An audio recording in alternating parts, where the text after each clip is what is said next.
What's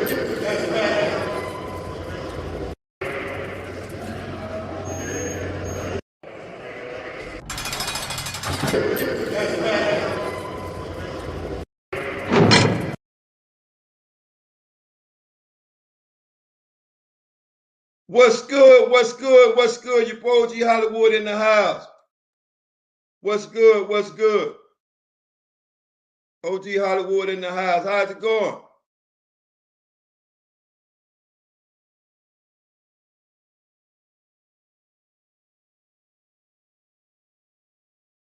I hope everybody had a good day today. I did. We got a good show for you today.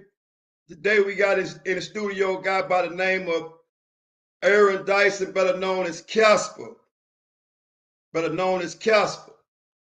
But before you get started, I always like to tell you a little bit about me. Did 25 years in the Texas Department of Criminal Justice. 10 years we did of that on the Ferguson Unit. Met a lot of guys running up and down those hallways, and Casper was one of those guys. And he's here today to tell his story. But before I get started, I'd like to tell you this. And I'd like to salute all those that came out to the Top Golf and supported the channel for surpassing 1,000 subscribers. I salute those that came out into the brothers of the Ferguson Unit that came out in support of the channel. I salute you all, and I want you to keep pushing forward. So without further ado, I bring Mr. Casper to the screen. What's good, Casper? What's up, brother? Oh man, it's good to see you, man. First and foremost, I have to ask this question right here, man. What does it feel like to be free, man? Man, it's the most amazing gift God has given us, man. Just be free. That's good, man. So, without further ado, man, let's get into this, man. Tell the viewers where you're from and what led to the prison, bro. I'm from Fort Worth. Grew up in Fort Worth, born in 1979. In 1996, one of my greatest friends, man, somebody that I love deeply, man, he was shot and murdered. And the guy that shot him was released on bail. And I retaliated that shooting out of youthful ignorance and grief and sorrow of my friend losing his life. So let me ask this, man. And what year did you land on that Ferguson Unit, bro? It was late 97. 1997. So do me a favor. Describe to the viewers your thoughts when you arrived at the Ferguson Unit and got off at the back gate. Well, man, you know, growing up, and you know, and just running around the streets and stuff, man. Those two units I always heard about as a young kid, and it was Ferguson and Beto Unit. It was both of them. It was always the rock and roll and Gladiator Farms. So when I got over there, man, back in the 90s, it was pretty much everything that I was expecting it was going to be. You know, it was definitely not it was not a good place. It was a very hard environment. You know, just a lot of strife and violence up in that place. So I have to ask this, man, and just like I asked anybody else, man, because I know we all had good days and bad days, right? So let me ask this. So describe your worst day on that Ferguson Unit, bro. My worst day. Man, I think all of them were pretty bad, bro. I think all of them were pretty bad. I mean, you know, there was days, man, where, you know, we didn't have, the water was cut off, you know, because they done busted a major pipe, and we didn't have no water for days and days and days. And, you know, and then there was times we didn't have no electricity, so there was no kind of circulating fans, nothing like that. And, you know, it was July or August, and it was, you know, 115 degrees inside the buildings and stuff, man. So I don't know, bro. I couldn't just single out. It would be impossible for me to single out just one single day. I mean, you know, through either the rioting, you know, the hate among people, or you know, issues like water or electricity, and just I don't know, bro. It's just man, that place is horrible, man. I gotta agree with you, man. So let me ask this, man. Detail to the viewers, man, what it was like working in those fields, man. Oh, whoa. Yeah, so man, you gonna go out first thing in the morning, man, when the sun come up. You know, those of us that were back there back then, man, you know, you're gonna as soon as that back gate open up, man, the sun's, you know, creasing over the hills, man. You're gonna be deuced up, which is paired up. You know what I'm saying? You're gonna run down that long hill. You're gonna get out there. You're gonna hit on it. You're gonna pick on something. You know, you're gonna. I mean, it's straight slave driving. You know, and I mean, you know what it is, and so it's just straight slave driving, man. And you might come in, you know, get you, you know, some meal if that's what you want to call that food they gave us. And then second half getting ready to turn back out. You know, you're going right back out in the fields. It's hot. It's brutal. If you're hitting on it with the Aggie, you can expect blisters. You know, you're gonna use everything you got within you, man. All the energy, all the strength, just to try to keep up with other guys. Let's get to the COs, man. Yeah. I mean, because I know some was good, some was bad, Yeah. and we all were treated different, Yeah. right? Yeah. But today we want to know, how was Casper treated by the COs? Man, I was always real respectful to guards, man. I mean, you know, there was times I got into it with them, and you know, I'd always stand my ground, man. You know, the last thing I want to do is fight a guard and get more time, man. But at the same time, you know, I wasn't gonna let one of them run over me. You know what I'm saying, or disrespect me. But for me, man, I was mostly blessed, man, because you know the way I carried myself, and I worked in ODR for years and years and years, and I always worked hard, man, and I always knew how to talk to you know, to authority. And because of that, man, a lot of them guards, man, they respected me and they treated me right. But, you know, there was always bad guards, bro. I mean, you already know Cat McMullen, Captain Miller, you know, Chino Nichols, whatever his name was. I mean, you had bad guards, man. And you had some that were respectful, man. You know, you had some that were respectful and that treated us like human beings. So let me ask this, man. So we all prepare different, right? Yeah. From a mental standpoint, we all prepare different. So on a day-to-day basis, man, how did Casper prepare from a mental standpoint? Man, I woke every day, bro, just thankful to be alive. You know, thankfully God, man, gave me the fighter spirit, you know, to never give up, to never stop. So I woke every day, bro, like, you know, no matter how bad the situation was, you know, no matter that I was battling a wrongful conviction, I woke every day, man, just thankful, you know, for my health, for my life, for my family, for everybody that loved me. And I just kept pushing on, man, and I was able to use things like reading books and exercise. That to me, those were things that helped me mentally escape, you know, from our reality, man. So as the viewers can see from the cover art, man, they say you was wrongfully convicted, man. And once again, man, that within itself is a hard transformation, knowing that you was wrongfully convicted and sent to a place that you didn't belong in, right? Let's elaborate on that, man. How did you prepare yourself from that standpoint, knowing that you were wrongfully convicted, bro? Man, all I can say that, bro, is you know, I grew up in a loving home. You know, I had both my parents. I was fortunate for that, man. A lot of people didn't have that.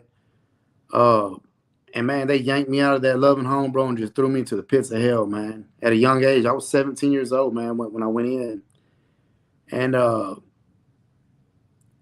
you know, for years and years, man, I was kind of hopeless, man. Like I was just lost. You know, I kept on wanting to fight. My family kept on hiring attorney after attorney after attorney, and I just kept on trying to push through it, man, and just trying to find a way, man, to find some sense of justice. It's a hard pill to swallow, man, but you did it, man. So let me ask this, Casper, man. So when you finally received that news, right, that you was gonna be released, right? Yep. And it was a long time coming. I mean, what was the feeling, man? You know, because I can't, me myself, I did 25 years, but I don't know what was your feeling, because it's total different feeling from you to me. What was Yeah, your so feeling? for me, bro, I fought my case for all them years with all these attorneys, man, and couldn't none of them do anything for me, man. It was just one failed writ after another.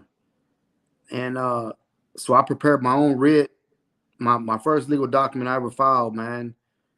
And I prepared it and I sent it in.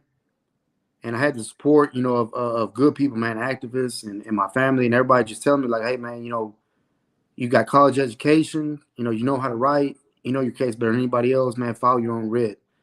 So I filed my own writ, bro. And when it came back, I called my brother that morning, man, and I called my brother, and he was just checking in with him, and I was like, you know, chopping up with him on the phone. And so he you know, after about 5 minutes of us talking, he was like, man, have you talked to anybody today? And I was like, nah, I ain't talking to nobody. What's up? And he was like, are you sure, man? You ain't talking to nobody? And I was like, nah, I ain't talking to nobody. And he said, man, I got some news for you. And I said, what's up? He said, man, he's like, I got right here in my hand, I got a letter from the district attorney, Sharon Wilson. And let me read it to you. And then so he started reading it to me, and she was acknowledging that I was wrongfully convicted of organized crime and that I was excessively sentenced, you know, in prison. And that, you know, that she was basically saying that she's gonna fight to get me released. And I mean, this is the district attorney, bro. You know what I'm saying? So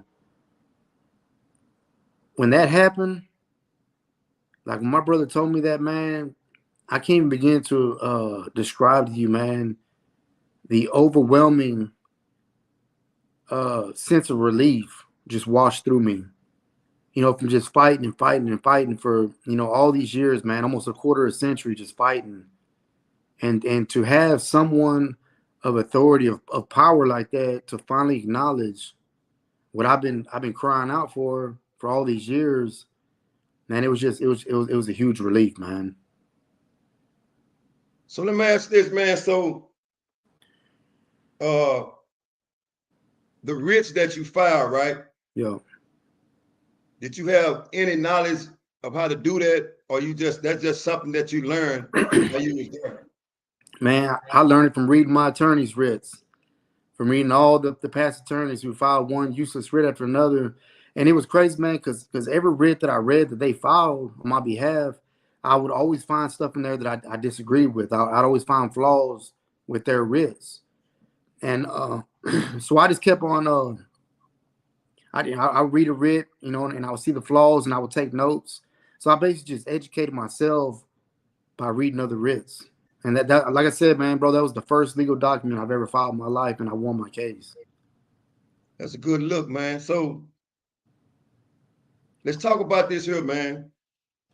Let's talk about that first day in society.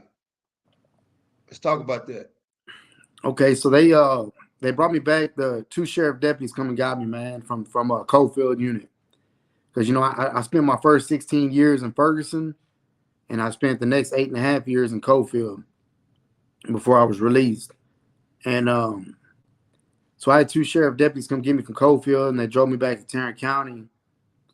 And I stayed in the county for several hours, right? Like I didn't know what was going on. I didn't even know, bro, but there was over 50 people outside across the street, plus the media with signs saying, you know, welcome home, Uncle Aaron, or, you know, welcome home, we love you. And I didn't know anything about any of this, man. So you had the 4-star telegram and all these people out there, man. And so they were refusing to release me. And they were saying something about some paperwork or whatever. So I didn't get released, bro, until like 1 o'clock in the morning.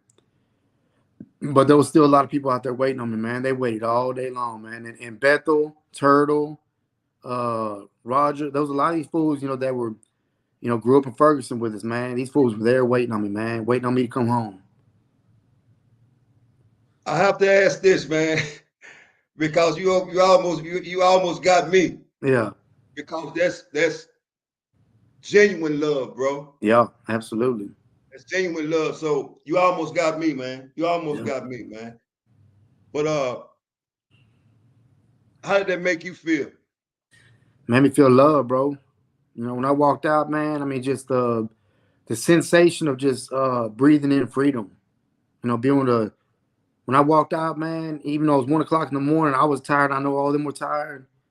I mean, my first sight was just, you know, I looked across the street, people were honking their horns, and there was signs everywhere. People had their phones holding up their video, and you could see the, you know, the light shining and Yeah, stuff. yeah.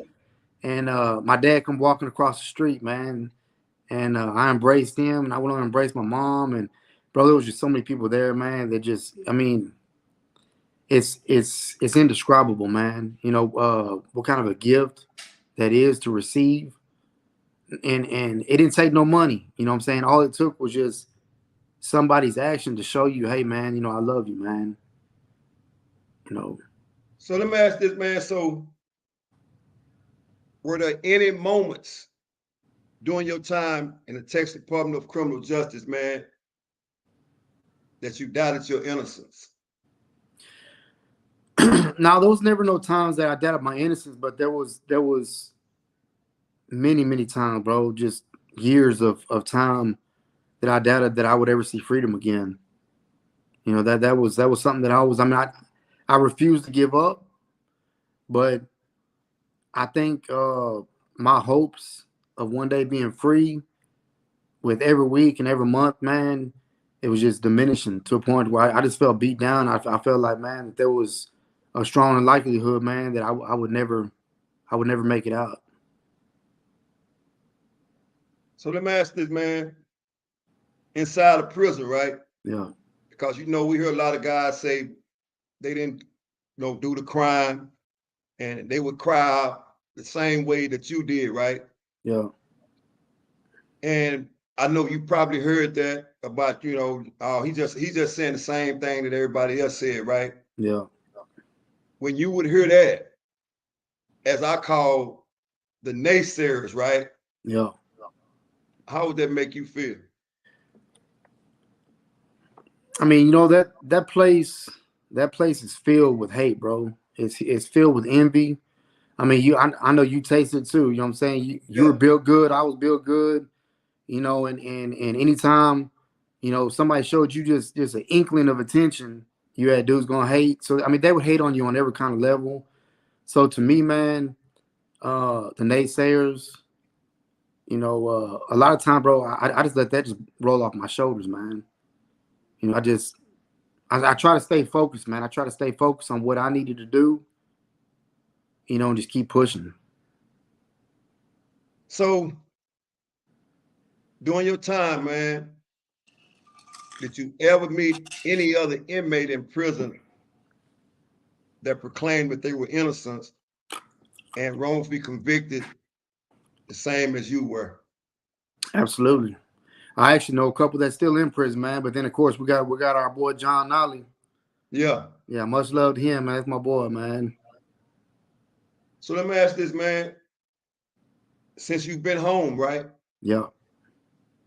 As a matter of fact, let me retract backwards, man, because I don't want to confuse the viewers and being wrongfully convicted, because it's different from being exonerated, right? Yes. It's just set straight free, right? Yeah. And I will try to explain it, but I'll be here all day trying to explain it. Yeah. So I'm gonna ask a man that was wrongly convicted. Could you tell me and the viewers how that process worked and some of the things that the DA offered you, you know, in order for to let you move on? Yeah. Okay. Well, so in 1997, man, the district attorney's office, they had an opportunity to indict me on an appropriate charge, something that I mean, it would have been an appropriate indictment. And because my case was all over TV, it was all in the newspapers. You had these ADAs who were ambitious. You know, they were looking to advance their careers. They wasn't focused on the truth and justice. They were just focused on just advancing their careers and using me as a stepping stone to get there. And so they reached for a higher charge of organized crime. They could have indicted me and took me to trial for aggravated assault with a deadly weapon. They chose to indict me of a first-degree felony, which was engaged in organized crime, saying that the shooting that took place was gang-related. And to just briefly explain to your viewers, the difference is like this. You still in the car with nobody in it and getting charged for auto theft, or you still in the car and they say somebody was in it and that you pulled out a gun and there, instead of it being auto theft, it went from aggravated armed robbery. You know what I'm saying? There's two different levels there. You know what I'm saying? As far as crime and punishment, there's two different levels. So they could have tried me on something that was appropriate, and they chose not to. You know what I'm saying? That they had the opportunity to do so, and they chose not to. They chose to indict me and convict me through false testimony, through a self-serving witness, so they can get more time. They were asking the jurors for life sentence. They wanted to make sure I would never get out of prison again in my life. The jurors, they decided to give me 50. It took years and years and years for the truth to finally come out that this witness was lying and that all the testimony that they had against me was all false. Everything was false. And so that's how they had to bring me back. And the Supreme Court of Texas vacated the organized crime conviction. So now I was wrongfully convicted of that crime. Now the state wants to come back and they're saying, okay, well, yeah, we basically overstepped our bounds. You shouldn't have did that much time. You should have been convicted of that crime. We acknowledge that now. We acknowledge that the evidence, indicates otherwise. Well, now we want to bring you back and indict you and convict you of aggravated assault with a deadly weapon. My whole thing is you had the opportunity to do that 25 years ago. You chose not to. And because you fumbled the ball, I'm the one who suffered. Yeah. Because had they just did the right thing, man, Hollywood, I probably would have been home 16, 18, 20 years ago. For sure. But instead, I did nearly a quarter century of my life in prison through a wrongful conviction. So let me ask this. So it's a hard pill to swallow, man. So to that judge, that DA, and anybody that was involved in your case, right? Do you hold any animosity towards those individuals? No, I don't, man. I mean, because I learned through God's grace, man, you got to forgive and forget, man. Because when you hold resentment towards people, man, bro, that weight is carrying far more on you than it is on them. And I learned through my imprisonment that, man, you gotta live free within yourself. So when you're holding anger towards people, resentment, any kind of animosity, hate towards them, that's weighing on you. It's weighing on your soul, on your heart. So now, I don't have any kind of hate towards any of them people. And as far as, the DA's office as it is now, I have the utmost respect for them, bro. For the chief of the conviction integrity, for the DA, Sharon Wilson, I have the utmost respect, bro, for law and order, for the police. So, I mean, even though I was lied on and I lost a lot of my life, I know that I'm better than that to hold any kind of anger towards people. So, I just respect them, man. So let me ask you this, man. So talk about some of the things that you appreciate of and the things that you are thankful of since you've been free, man. Man, I'm very thankful for freedom. I mean, in itself, bro. 'Cause I mean, just you and I both know you did a lot of time too, man. So that being able to just walk out your house and be able to just walk left instead of right, be able to stop at this convenience store or that one, you know, turn left at the light or right at the light. Just having those simple privileges of freedom, you know, it's beyond words. But after I got out, man, it was I probably been out for about 5 weeks, and I ran into a girl named Brooke, or a woman named Brooke at it was Boomer Jacks, and I knew her from high school. And you know, she comes walking in, man, just looking, man, bro, just absolutely gorgeous, man. And so she walked over to say hi to me, man, because I'm out, you know, I ain't seen her or talked to her in forever, you know. Yeah. So she walked over, said hi to me. She brought her son over there and introduced me to him. He's 9 years old, named Cruz. And I went back over there and just talked to her after me and my brother got done eating. Went over and talked to her and asked her for a number. And she was being a little rough with me about that. You know, I try to squeeze it out of her. Yeah. And I mean, you know, she got a son, you know, so she has, you know, her obligations first and foremost is him and his safety, right? So, and I just got out, and you know, so she don't know where I'm at mentally and nothing like that. So we started communicating, and it was good because I went to Mississippi and I was doing fiber optics over there in Mississippi and Hattiesburg for about 4.5 months. And during that period of time, man, we were FaceTiming every evening, bro, for an hour or two, just getting to know each other. You know, and then she started flying out there to see me. I'm flying back in to see her. And, man, one thing led to another, bro. We fell in love with each other, man. And on the 11th of last month, man, we got married. Congratulations, man. Thank Even you, though it's brother. late, but still congratulations, man. Yeah, thank you, man. So let me ask you this, man. I know for all those years, you know, that we were in prison, right?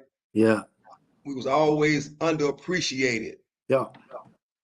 for the work that we put in, although we were convicted of the crimes. In my case, I did what I did, you know, and I hold myself accountable for that. But with you, it's different. And I know at some time and point, we all felt underappreciated. So now that you're home and free and working, what does it finally feel, or how does it finally feel to be appreciated? Man, it's a truly good feeling, man. You know, to be able to do things for my wife. You know, she's always given to me, and to be able to give back to her it's a gift, bro. It's an absolute blessing, and to know that she appreciates me for who I am as a man. You know, it's a blessing, man. Speaking of that, man, and I have to ask you this, man, because you just said it yourself, right? In 2022, explain to me and the viewers, who is Casper as a man? I'm a God-fearing man. I just, you know, I work, take care of my business. You know, I respect people. I'm very loving. You know, I'm very loyal. You know, everybody who I know, you know, that I care for, man, I give them the shirt off my back, man. You know, I want to help people. Just this last Thanksgiving, man, me and my wife and her son, it's a tradition of hers. But we went to that Mission Arlington, you know, and deliver food to people that were less fortunate. And here you are, you know, you got me just getting out, you know, and I don't have nothing, bro. You know what I'm saying? I'm just getting out and I don't have nothing. But man, it was so humbling and it was such an amazing blessing to be able to deliver food to others that were even less fortunate than me, man. You know, so that's who I am. You know, I'm that man who loves, who's loyal, who's kind to people, and who gets pleasure off of helping others. So let's talk about some of the qualities, right, that you brought back from prison that you use in your everyday life. Man, just okay. So when I was in there, I got 2 college degrees, man. It took me getting away from Ferguson and going to Coalfield to finally get them. Yeah. You know, because I mean that place is wicked, bro. You already know how it is. So, but when I left and I went to Cofield, man, I ended up getting 2 college degrees, got 4 college trades.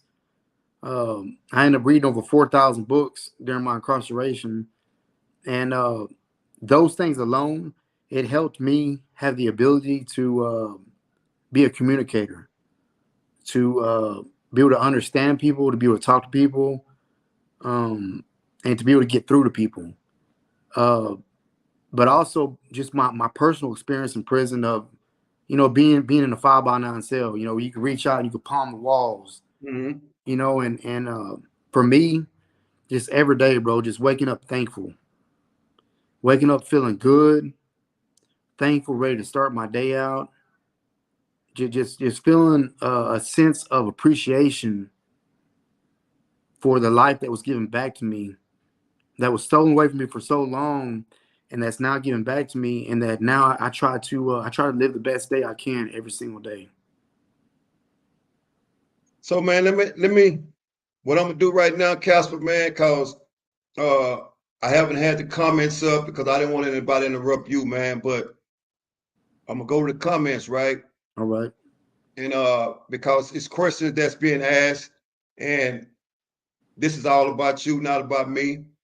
And I want them to be able to ask questions to you, you know, that you can help them understand it. Yeah, absolutely.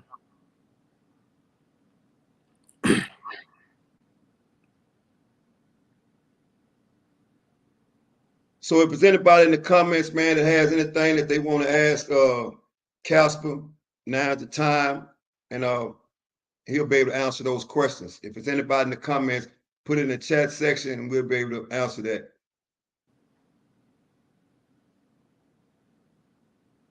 So if somebody named Mr. Demetrius Shepard said that do you know anybody named Derek Watson that was on Cofield? Derek Watson? Yeah. That name sounds very familiar, man. Yes, that name sounds familiar. I can't say for absolute certain, but that name does sound familiar. So is anybody else in the chat that has anything to ask Casper?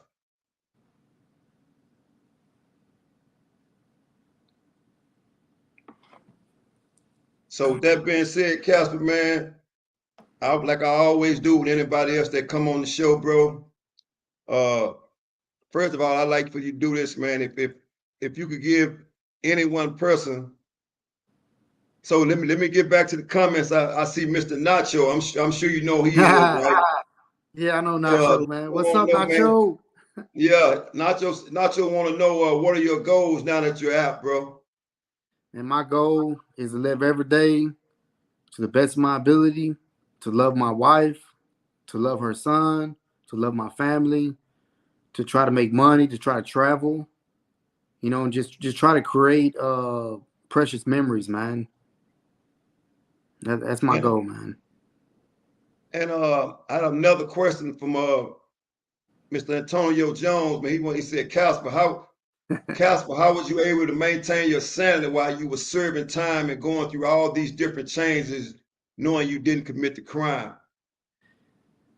Man, only through God's grace. I mean, that's all I can say, bro. I mean, you know, it's not something that I did. It's something that was given to me through God, man, just to keep pushing on. And you know, hey, I will say this, you know, meeting and befriending people like Antonio, you know, good dudes, that also helped me, you know, get through each day. You know, Bethel, Turtle, just everybody, Big Papa, you know, just meeting good people in there and becoming good friends with them. That helps the next man get through each day. So I got a question from one Miss Angie Henderson. Said, what advice would you give a single parent with a young son who's headed down the wrong path? Man, pull him out of that path. You got to pull him out of that path. Hell, man, reach out to me personally, and I'll come talk to your son. I don't care where you are. I will come talk to your son, man. People just don't understand, man, that all it takes is one bad decision as a young kid, and it can steal your entire life away. You know, I went in at 17 and didn't get out till I was, you know, a couple months before I turned 42. You know, so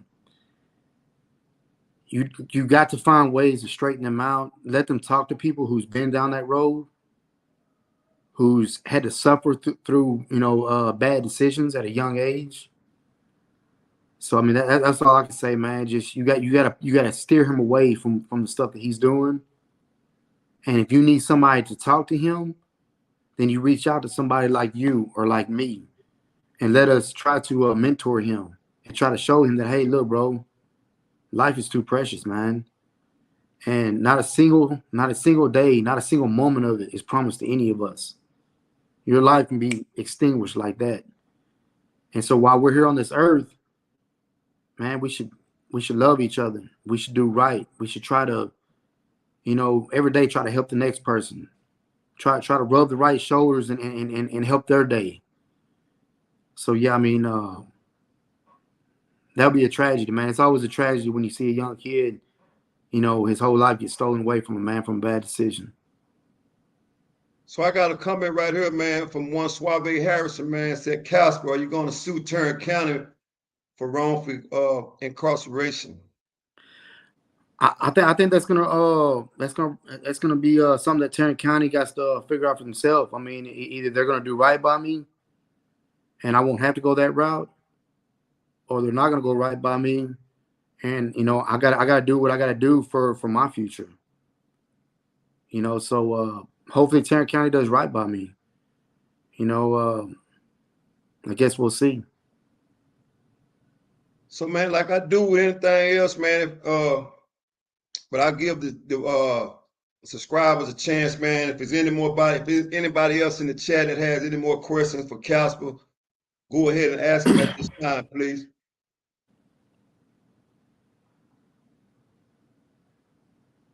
So with that being said, Casper, man, like I do everybody else, man, I allow you to close this show on any note that you choose to, bro. Salute to anybody that you choose to, man, that you feel like that were in your corner when you was incarcerated. For those that are in your corner now that you're free, I'll allow you to do that. However, what I like to say, man, I've known you for a long time.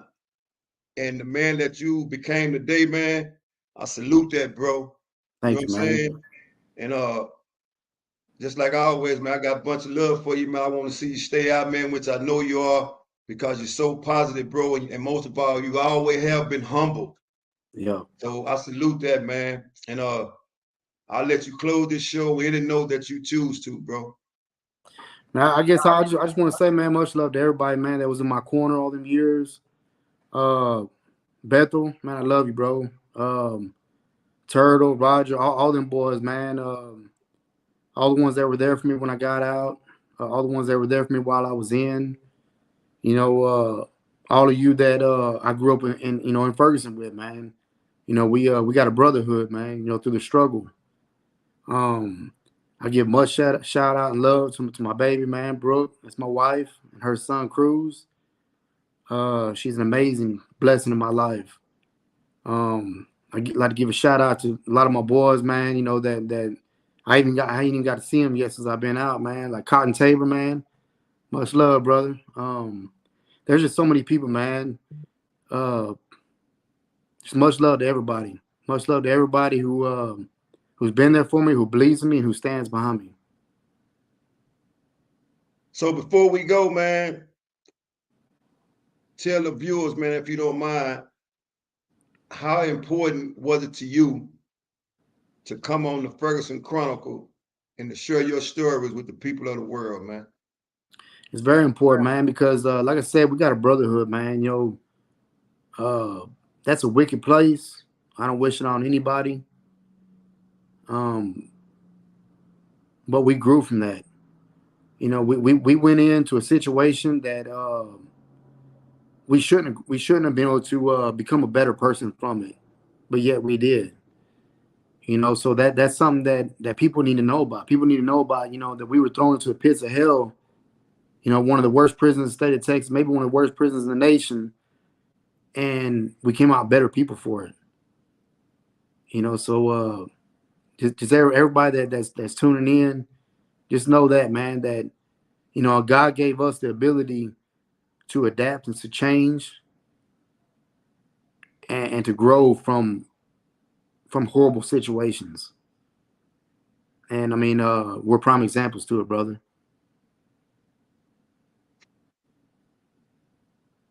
So, Casper, man, with that being said, man, once again, man, I appreciate you for coming on the show, man. And you always know that you're welcome here at the Ferguson Chronicle, where we do nothing but keep it real. Nothing is ever scripted here.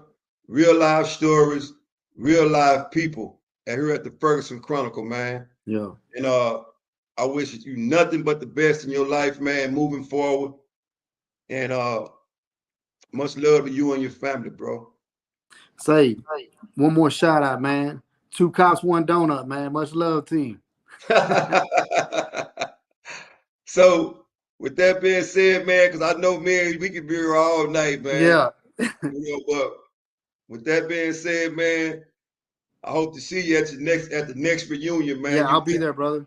You missed the last one, man. We had a blast. But much love, bro. Yeah, much love to you too, man. Salute.